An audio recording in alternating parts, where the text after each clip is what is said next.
దీని యొక్క ముఖ్య ఉద్దేశం ఏంటి అంటే భారతదేశం ఎందుకు ముందుకు వచ్చింది అంటే భారతదేశము బ్లూ ఎకానమీని డెవలప్ చేసేటువంటి ఆలోచనలో ఎక్కువ ఉండటం జరిగింది. సో భారతదేశము బ్లూ ఎకానమీ అంటే ఆక్వాటిక్ యానిమల్స్ సంబంధించి కావచ్చు, ఫిష్ కావచ్చు, ఫ్రాన్స్ కావచ్చు, షిమ్స్ కావచ్చు, లేదా సముద్ర గర్భంలో దొరికేటువంటి మినరల్స్ కావచ్చు, మెటల్స్ కావచ్చు, ఆయిల్ ఎక్స్ప్లోరేషన్ కావచ్చు. సో వీటి మొత్తాన్ని కూడా వెలికి తీసి ప్రపంచంలోనే అగ్రగామిగా అంటే బ్లూ ఎకానమీలో అగ్రగామిగా ఉండాలనేటువంటి ఉద్దేశంతో భారతదేశం అడుగులు ముందుకు వేస్తున్నటువంటి క్రమాన ఈ ప్లేస్లో దొరికినటువంటి పాలిమెటాలిక్ సల్ఫైడ్స్ని మనం అథారిటీ రైట్స్ మనం తీసుకోవడం జరిగింది. క్లియర్.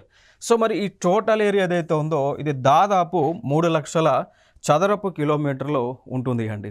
సో ఈ ప్రదేశంలో ఉన్నటువంటి మొత్తంలో కూడా ఈ పాలిమెటాలిక్ సల్ఫైడ్స్ని ఎక్స్ప్లోర్ చేయబోతా ఉన్నారు. అయితే ఇక్కడ మెటాలిక్ సల్ఫైడ్స్ అని చెప్తా ఉన్నాం.